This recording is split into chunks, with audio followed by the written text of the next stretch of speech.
Silence, on crie. J'ai trouvé que ce titre était vraiment magnifique et je pense qu'il m'a poussée à accepter de témoigner. Silence, on crie. Dans la vie religieuse, c'est très précieux le silence. C'est dans le silence qu'on entend Dieu. Mais ça peut être très mortifère aussi le silence. Quand c'est un silence... le silence du secret. Il y a plein de choses qu'on n'a pas le droit de dire. Le silence aussi, je pense à la relation qu'on avait entre nous, les sœurs. On n'avait pas le droit de se parler les unes aux autres. Tout devait passer par la prière. Ça, c'est un silence qui tue aussi en communauté. C'est pas possible de vivre comme ça.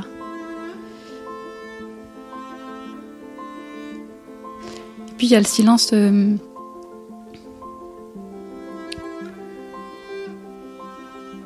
qui permet d'écouter aussi,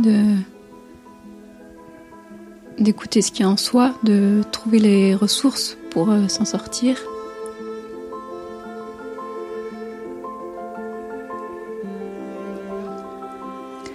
Et je pense à la voix aussi. Plusieurs fois, quand mes parents sont venus me rendre visite, quand j'étais au couvent, ils me disaient « Mais c'est pas ta voix, t'as perdu ta voix, t'es plus la même. » Et...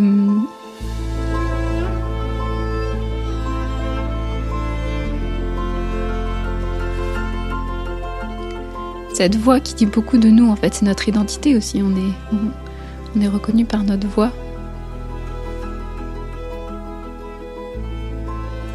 Et c'est important de pouvoir faire entendre sa voix.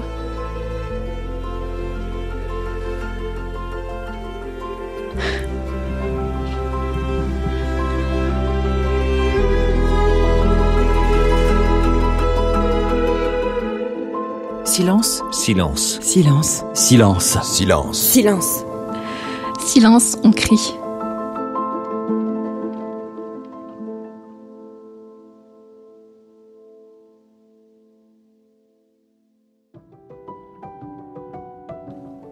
Cette jeune femme qui a accepté de faire entendre sa voix, c'est Louise. Louise, ce n'est pas son vrai nom. C'est encore compliqué pour elle de témoigner à visage découvert. Louise a 35 ans. Elle a passé presque 9 ans dans une communauté religieuse dont nous ne dirons pas le nom parce que là aussi, c'est encore compliqué. Elle y était entrée à 22 ans, après une licence de lettres modernes et de sciences politiques. Elle en est sortie à la fin de l'année 2019, complètement laminée. Louise n'a pas été violée. Louise n'a pas subi d'agression sexuelle. Et pourtant, Louise a été profondément maltraitée, violentée, manipulée. On a profité de sa foi et de sa confiance absolue pour l'éteindre à petit feu. Son témoignage est édifiant. Il montre bien comment une communauté religieuse au sein de l'Église catholique peut dériver vers la secte et dénier à ses membres toute autonomie. Ce que Louise a subi s'appelle un phénomène d'emprise qui a pu se mettre en place grâce à des manipulations ou abus spirituels.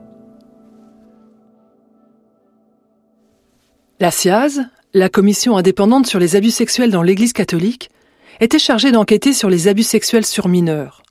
Son travail a mis en lumière l'importance de l'abus spirituel comme technique d'approche des prédateurs. Il a aussi permis de faire émerger le témoignage de personnes vulnérables, abusées comme Louise, à l'âge adulte. Et quand on écoute Louise, on se rend compte que l'emprise peut rendre n'importe quel adulte vulnérable. Louise n'est donc pas l'une de ces 330 000 victimes dont parle le rapport de la CIAZ, la commission indépendante sur les abus sexuels dans l'Église catholique, sorti le 5 octobre 2021.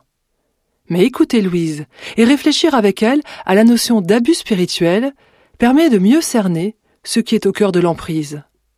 Cet épisode est donc une sorte de pas de côté pour éclairer ce qui se joue dans ces relations perverses et comment le dévoiement de la foi et de l'Évangile peut justifier tous les abus, qu'ils soient sexuels ou pas.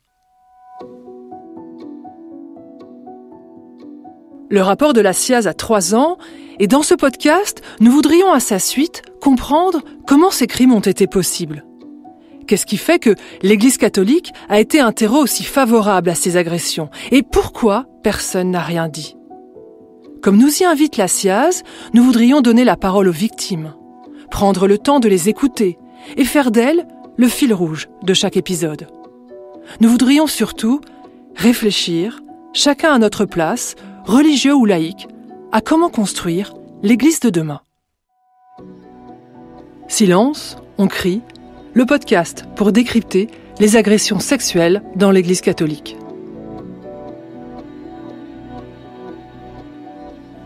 Dans ce 3e épisode, nous allons écouter Louise pour mieux cerner l'abus spirituel.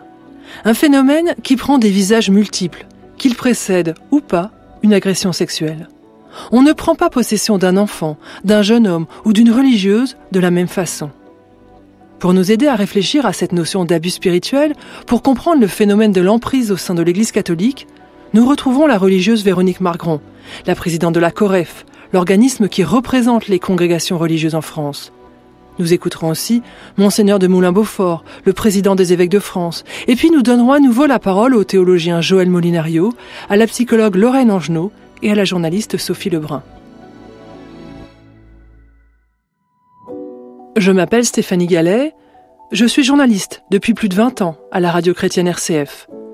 Je suis née au milieu des années 70 et j'ai grandi dans une famille catholique.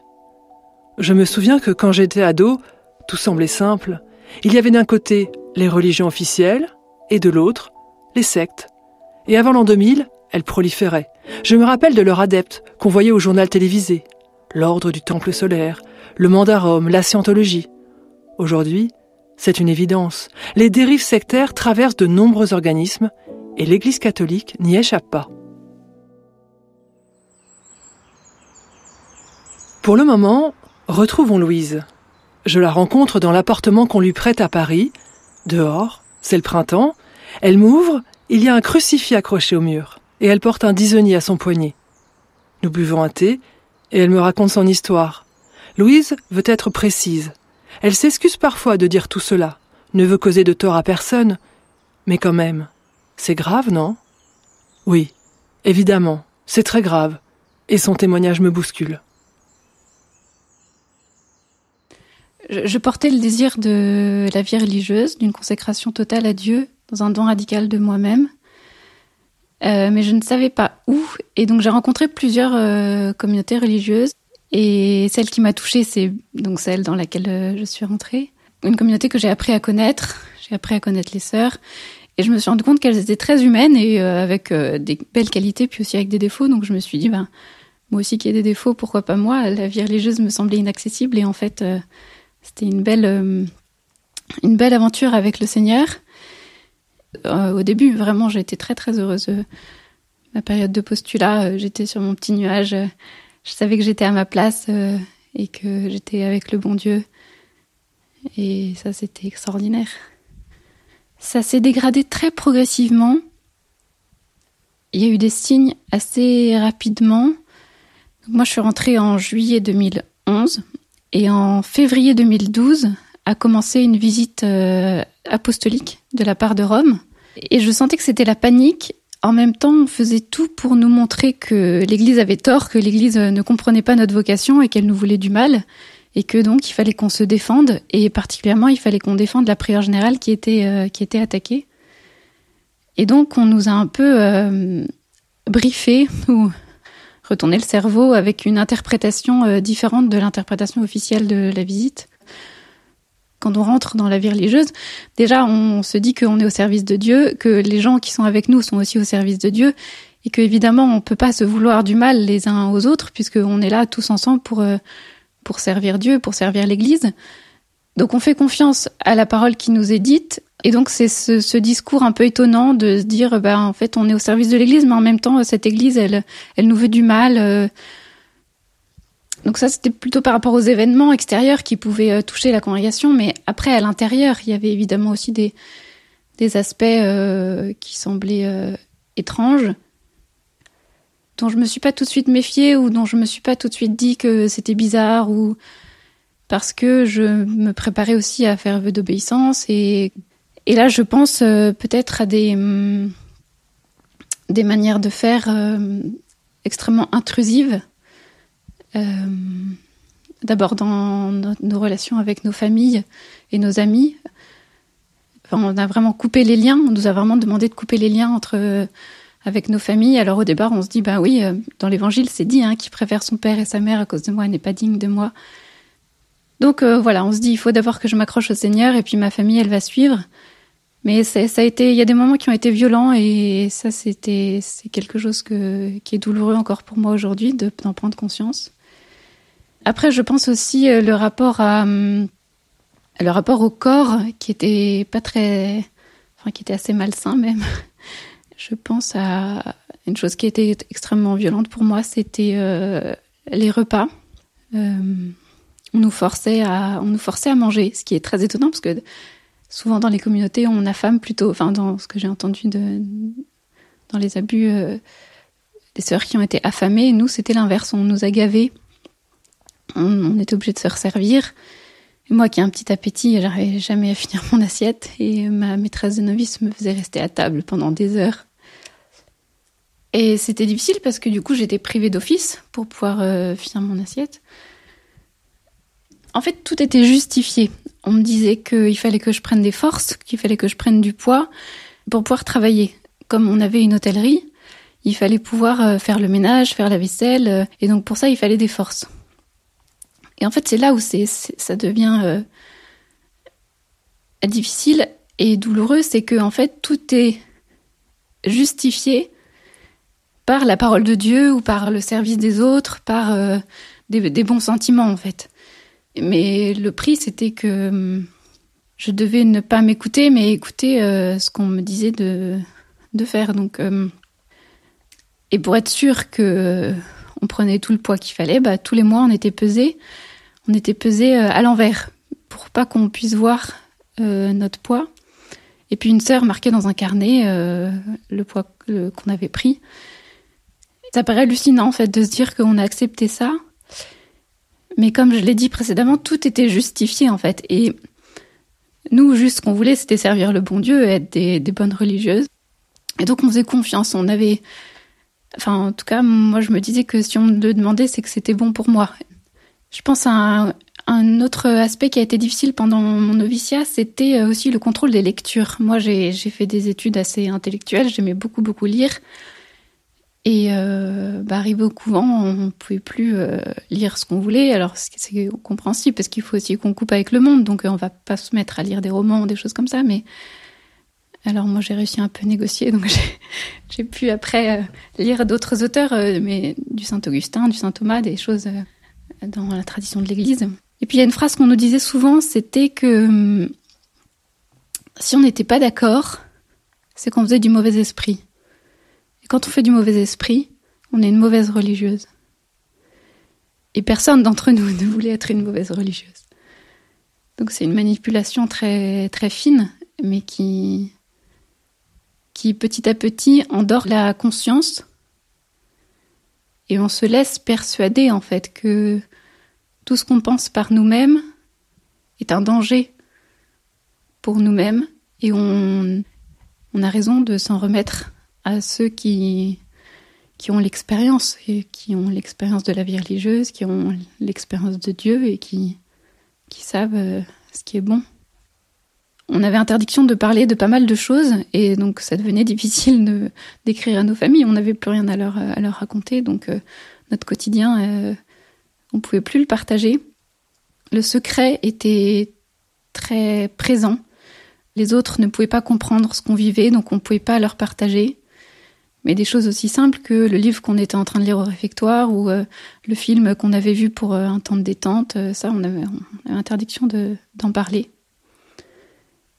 Donc il y a eu cet épisode où j'étais malade, où le médecin m'a mis en arrêt maladie. Donc j'ai pu bénéficier d'un temps de repos. Et quand je suis rentrée de repos, là ça allait mieux et on m'a envoyée en mission d'études.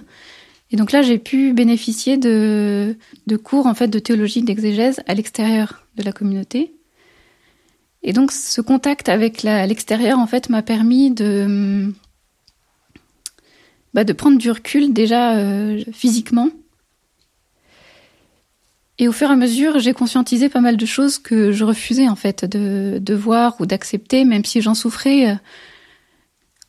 Voilà, ça m'a permis en fait de lever la tête et de comprendre pas mal de choses. Un autre élément aussi, c'est que pas mal d'amis autour de moi, ont commencé à avoir des enfants. Certains en avaient 3, 4. Et je me suis dit, on a le même âge, elles élèvent des enfants.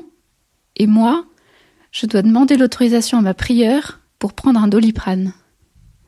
Et je me suis dit, cette infantilisation alors que j'ai l'âge d'être mère, en fait, c'est insupportable. Ma prieure m'a convoquée dans son bureau pour me reprocher 3 choses. D'abord, d'avoir demandé un livre de théologie à un prêtre de la paroisse.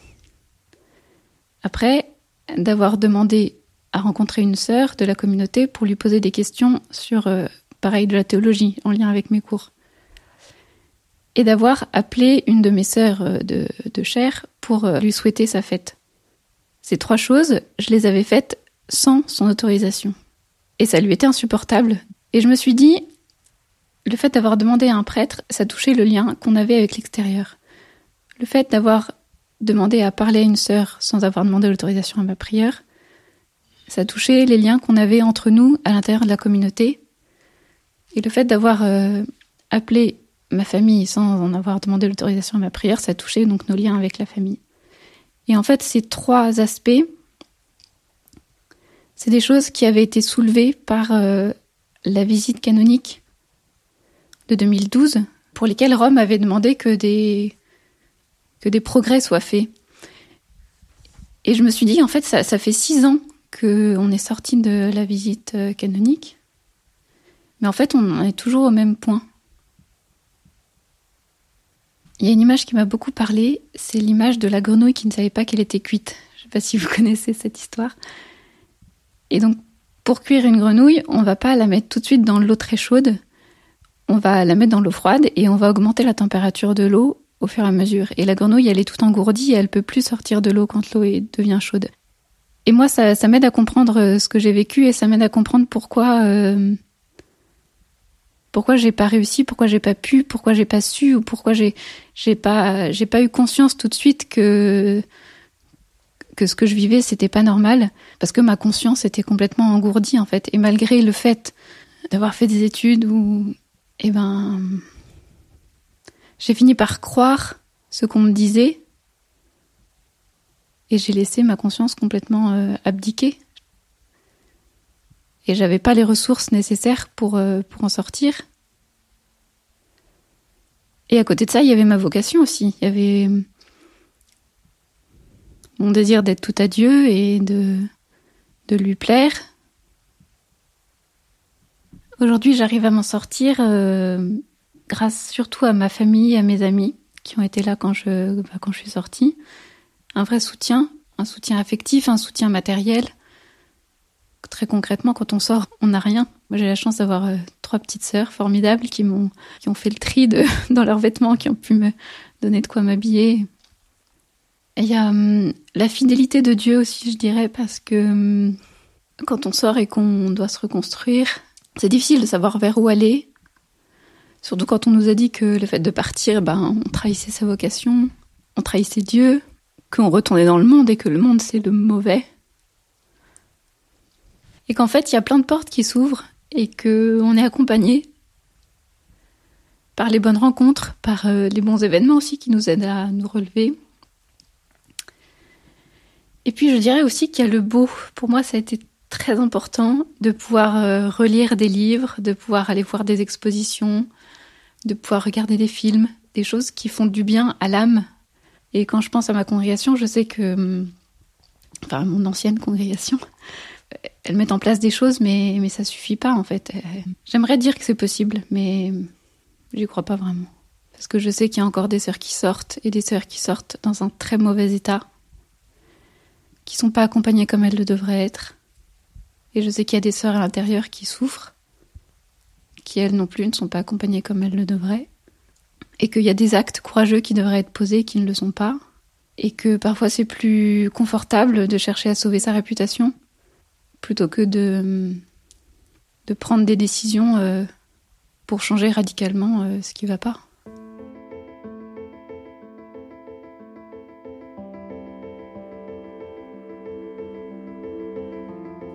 Vous connaissez maintenant Louise, et son témoignage va nous accompagner tout au long de cet épisode.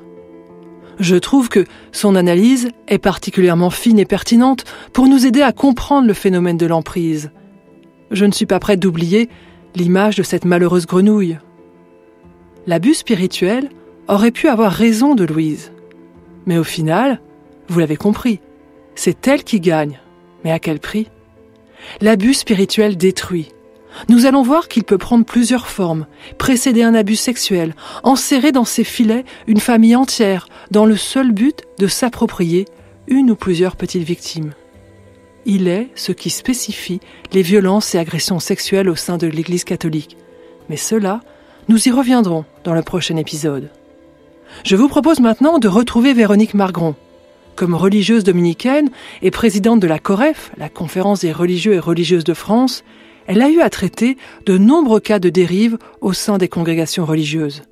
Elle revient sur cette notion d'abus spirituel.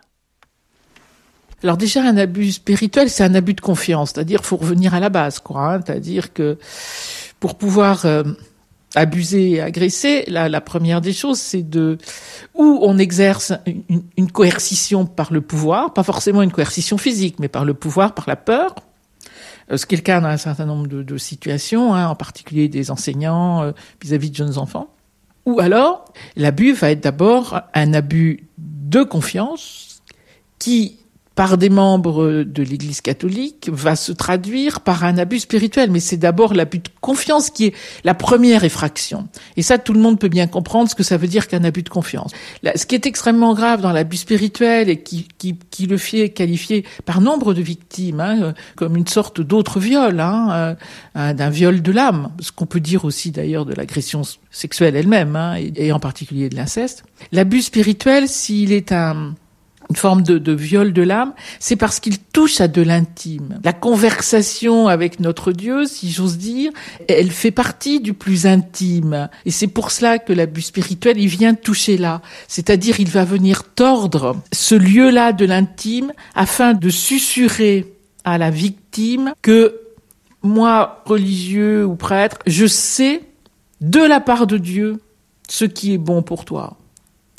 Et c'est cela l'abus spirituel, c'est-à-dire que la mise sous emprise à travers l'abus spirituel, c'est comment la manipulation, y compris la manipulation de la parole de Dieu, la manipulation, par exemple, du désir de perfection, de toutes choses qui peuvent nous habiter assez profondément à tel ou tel moment de la vie, va être au service de l'agresseur pour prendre possession. Parce que c'est quand même ça le but, c'est la toute-puissance, c'est de prendre possession de sa victime, y compris s'il n'y a pas d'agression sexuelle, mais c'est de toute façon d'en faire sa chose. Donc l'abus spirituel, il est très proche pour moi, parce que, encore une fois, il passe par l'abus de confiance, mais il va se traduire par la manipulation du sacré, pour prendre un mot valise, en particulier de l'écoute de la parole de Dieu, de l'évangile, des désirs de conformité avec le Christ, de mettre ses pas dans les pas du Christ. C'est cela qu'il va manipuler à son profit. Écoutons maintenant Monseigneur de Moulin-Beaufort. L'archevêque de Reims est le président des évêques de France. C'est à lui et à Véronique Margron que l'équipe de Jean-Marc Sauvé a remis, en octobre 2021, son rapport sur les violences sexuelles commises sur les enfants au sein de l'Église catholique ces 50 dernières années. Pour lui, dans un abus spirituel, c'est le rapport à Dieu qui est abîmé. Quand il s'agit d'un enfant en plus qui a investi beaucoup dans sa vie intérieure, dans sa relation à Dieu, dans sa vie de prière, dans sa participation au sacrement, la confiance dans le prêtre est très grande et l'horreur est d'autant plus grande. C'est-à-dire comment fait-il que celui qui parle au nom de Dieu, qui nous dit que Dieu est amour, que Dieu est Père, etc., comment peut-il me faire des choses pareilles avec cette caractéristique des enfants, alors là pour le coup qui vaut partout, qui est qu'un enfant ne sait pas ce que c'est que la sexualité, et il n'a pas de mots, il ne comprend pas ces gestes qu'on lui fait faire ou qu'on fait sur lui, il le dégoûte, mais il ne sait pas s'il a raison d'être dégoûté ou pas.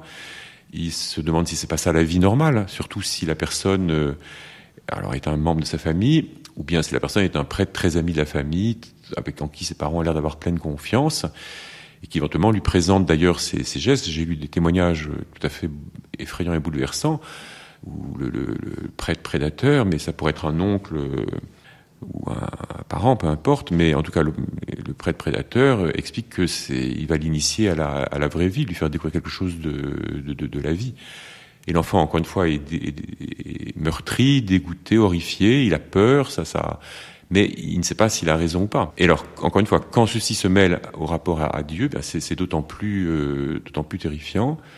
Et alors, surtout si le prédateur, en plus, menace d'un châtiment de Dieu si l'enfant parle ou que sais-je. Alors là, il y a une confusion très, très, très grande. Et beaucoup de personnes victimes qu'on rencontre, eh bien, ce dont elles souffrent, et qui est spécifique, c'est que précisément leur rapport à Dieu a été abîmé. Cette effraction, au plus profond de notre intimité, au cœur de notre intériorité, dont nous parlent Véronique Margron et Éric de Moulin-Beaufort, eh bien, elle ne se manifeste pas de la même façon chez l'enfant et chez l'adulte. Et c'est Lorraine Angenot, la psychologue de l'INIR, l'instance indépendante chargée d'accompagner les victimes de prêtres diocésains, qui nous précise les différentes formes d'abus spirituels.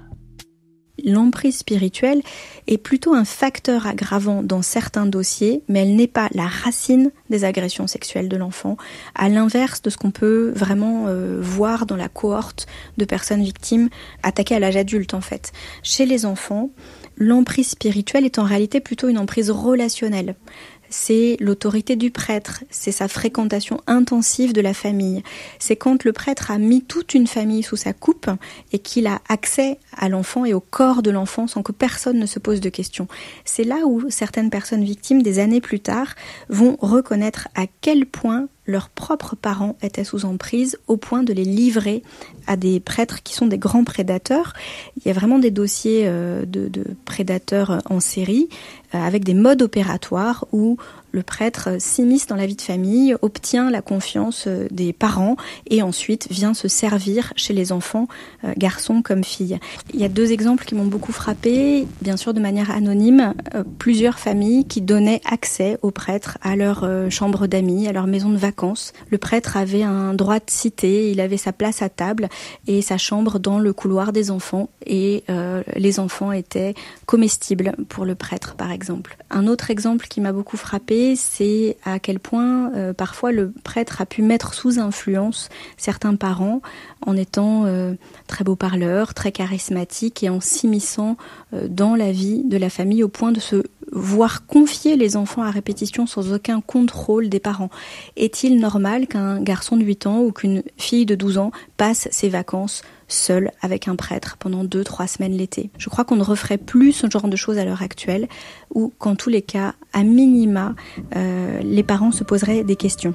Alors il faut beaucoup remettre dans le contexte. Le contexte de l'époque était très très différent, mais là aussi, le prêtre était paradoxalement perçu comme une figure respectable, comme astreinte à un certain nombre de vœux qui allaient le rendre continent, chaste et respectueux.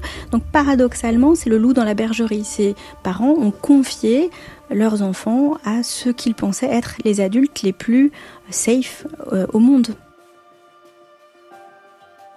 Et on en revient à cet abus de confiance dont parlait Véronique Margron. Mais si l'on parle de systémie, comme nous l'avons vu dans le premier épisode de Silence on crie, c'est qu'il y a peut-être des éléments dans les évangiles, dans la doctrine catholique, qui sont facilement détournables et régulièrement détournés par les prédateurs pour arriver à leur fin. On se souvient de Louise, qui acceptait tout parce que cela semblait faire écho à des passages de l'Évangile. Alors, quels sont ces éléments ? J'ai d'abord demandé au théologien Joël Molinario, membre de la SIAZ et fondateur du diplôme Abus et bientraitance. Marie a été utilisée à tort et à travers comme une figure de soumission par les abuseurs. La mariologie, c'est un endroit sensible où on peut faire n'importe quoi de la figure de Marie. Mais après, il n'y a pas de limite au pervers. Et le détournement des Écritures.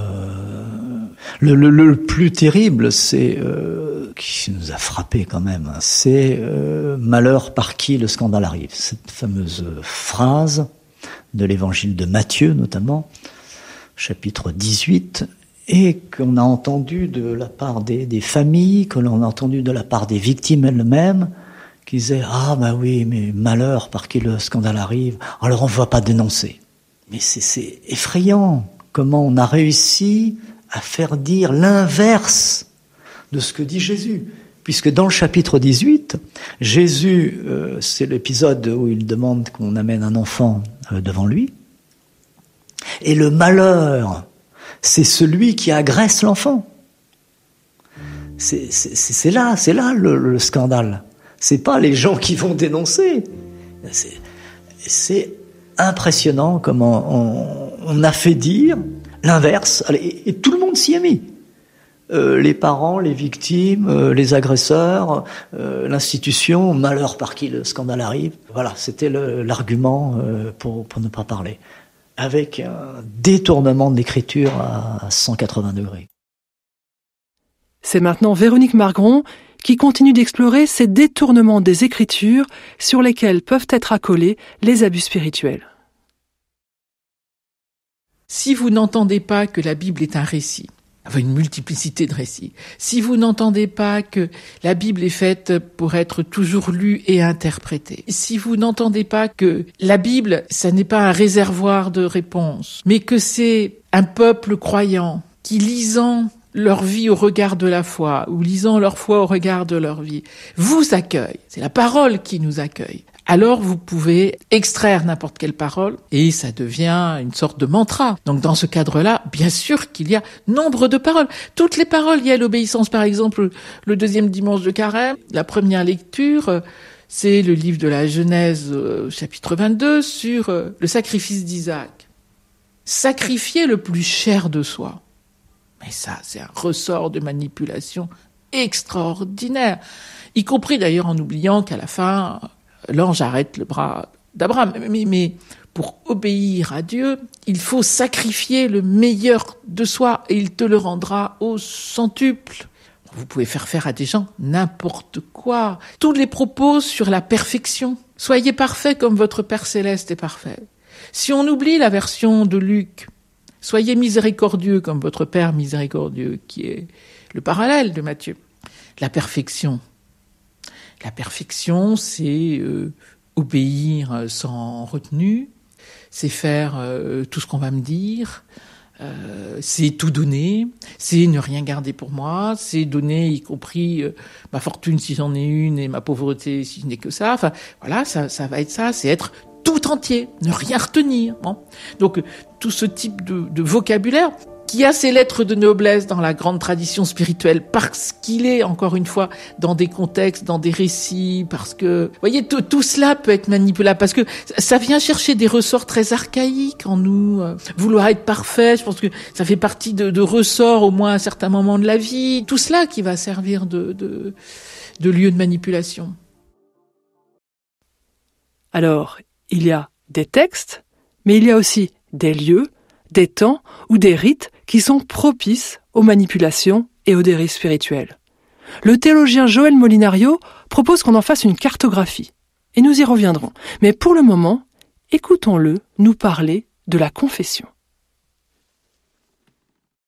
Ce que nous avons appris des victimes, c'est le nombre incalculable de témoignages, d'agressions qui se sont faites à l'occasion d'une confession.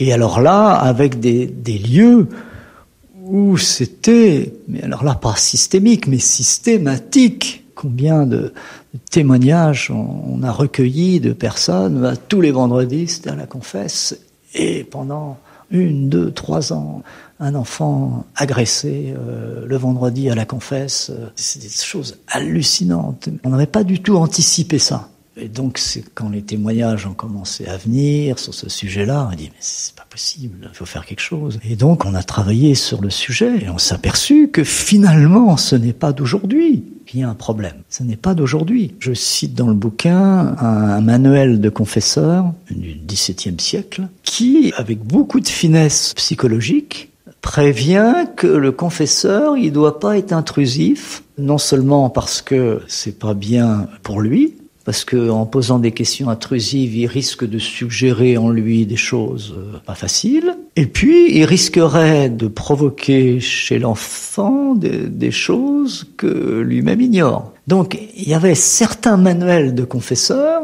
qui avaient tout à fait conscience de la position délicate dans laquelle un prêtre est en face d'un enfant ou d'une femme ou de n'importe qui dans le confessionnal. Et un siècle avant, Luther avait parlé du sacrement de confession comme un lieu de la torture des âmes. Et donc, c'est pour ça que Luther ne refusait pas la confession, mais il voulait la sortir du confessionnal et que la confession puisse se faire entre frères. Et alors après, il y a eu une amplification du questionnaire sur les questions sexuelles qui s'est vraiment amplifiée au XIXe siècle. Et du coup, là, on voit bien que ça peut favoriser toutes les dérives perverses du confesseur.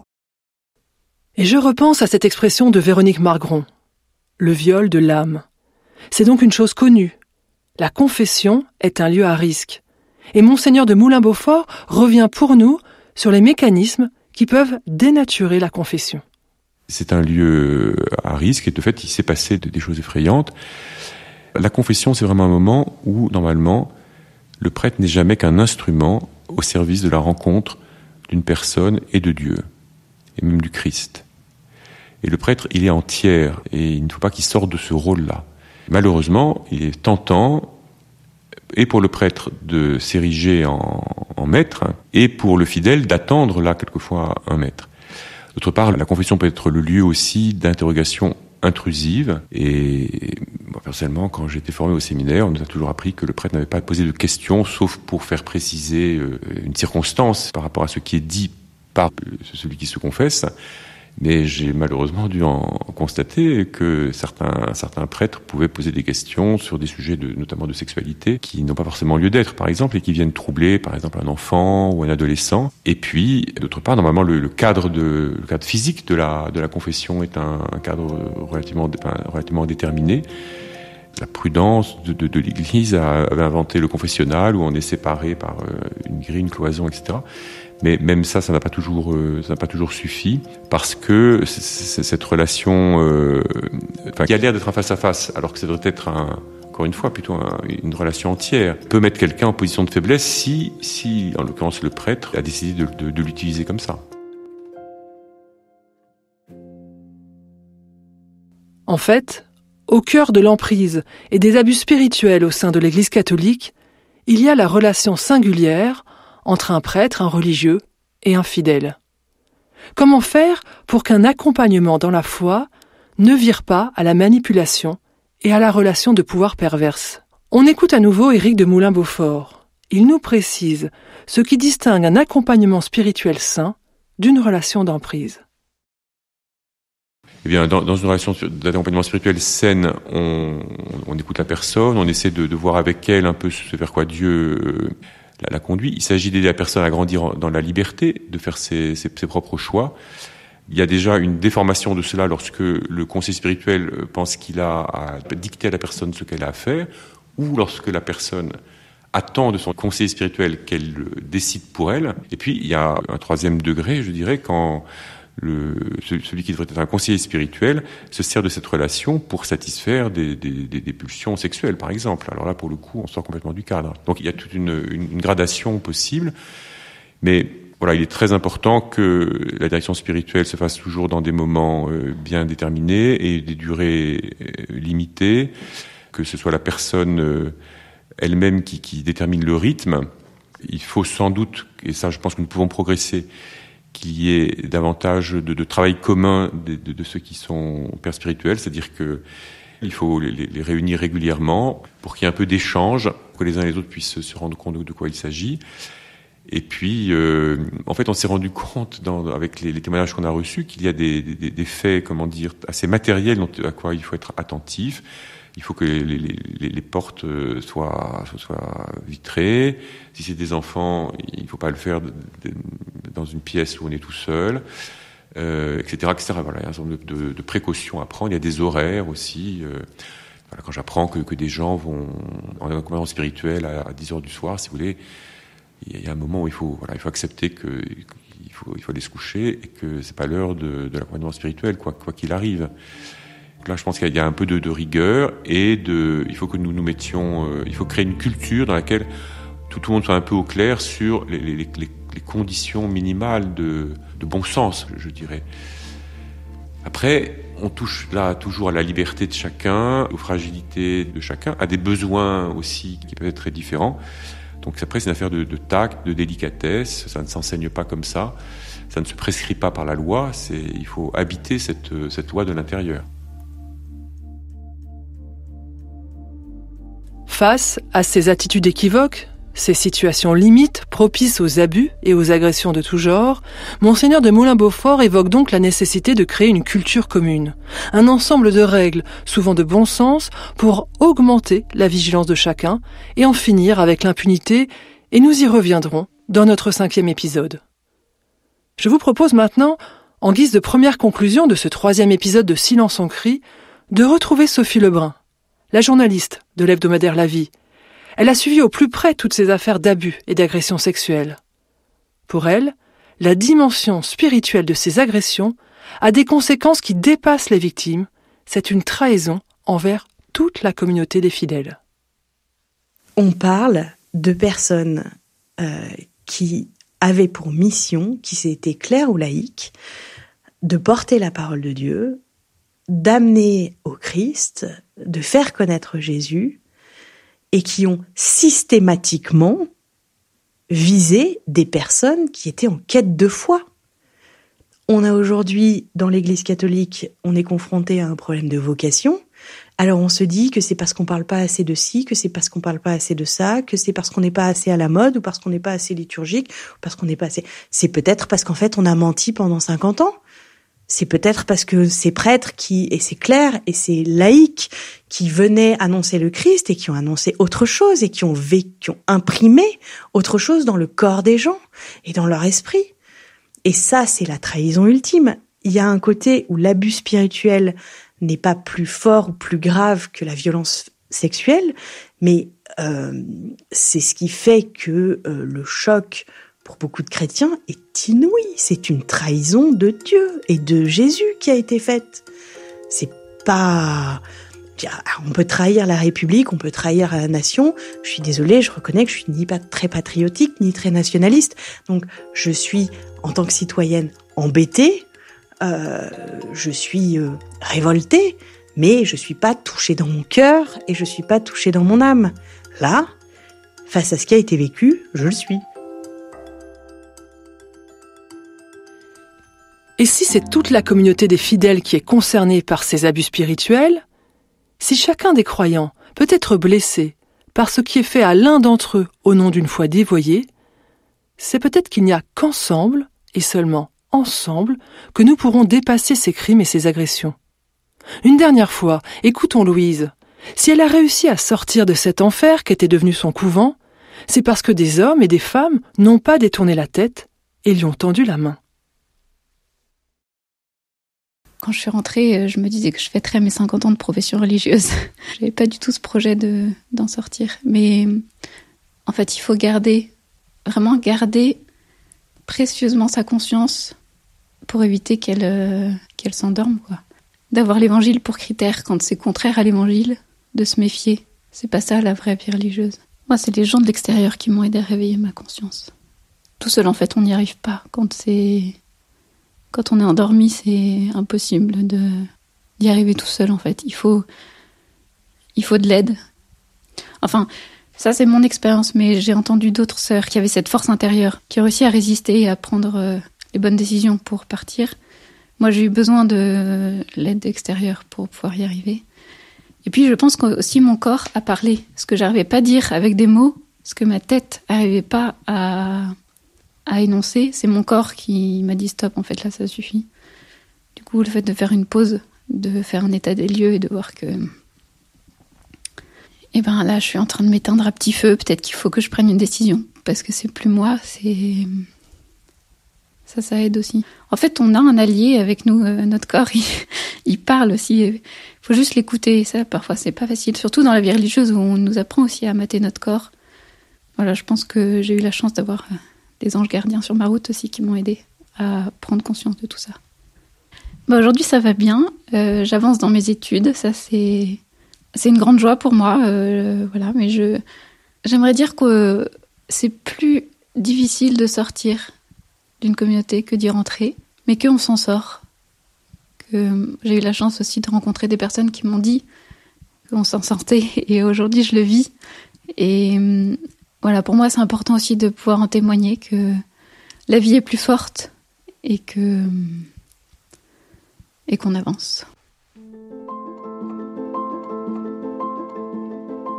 La vie est plus forte. Merci à Louise d'avoir accepté de parler et de nous avoir confié son expérience.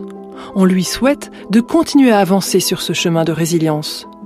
Merci à tous ceux qui ont participé à cet épisode et apporté leur éclairage au témoignage de Louise. Dans le prochain épisode, nous rencontrerons une autre très jeune femme.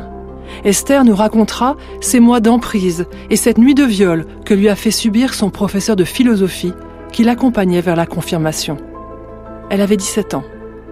Nous retrouverons Véronique Margron, Éric de Moulin-Beaufort, Sophie Lebrun et Joël Molinario.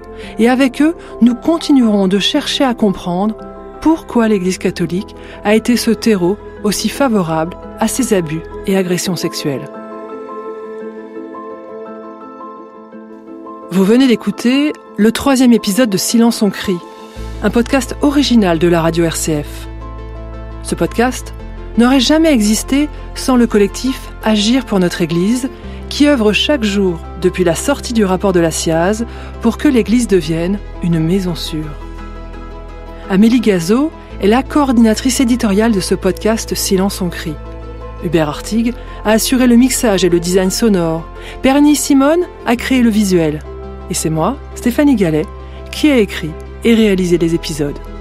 Retrouvez la suite des épisodes de Silence on crie sur notre site rcf.fr, notre application et toutes les plateformes de podcast.